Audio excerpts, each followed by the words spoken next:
Depression. বেশিরভাগ মানুষ ডিপ্রেশনের ভোগার অন্যতম কারণ একাকিত্ব। কারোর সাথে নিজের সমস্যা নিয়ে কথা বলতে না পারার কারণে এই ডিপ্রেশন। এটার ডাক্তারি চিকিৎসা কতটা কাজ করে আমার জানা নেই, তবে একজন ভালো মনের মানুষের সঙ্গ ডিপ্রেশনের ওষুধ হিসেবে কাজ করে বলে আমি মনে করি।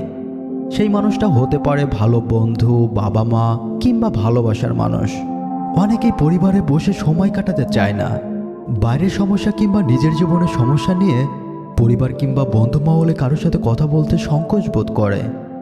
তারপরই ধীরে ধীরে তার মধ্যে বাসা বাঁধে ডিপ্রেশন নামক যন্ত্রণা। এর থেকে মুক্তি পাওয়ার জন্য আপনাকে অবশ্যই একাকিত্ব দূর করতে হবে। যে কোনো সমস্যা শেয়ার করার মতো একজন মানুষের সঙ্গ নিতে হবে। নিজেকে সবার কাছে সহজ করে তোলার চেষ্টা করুন।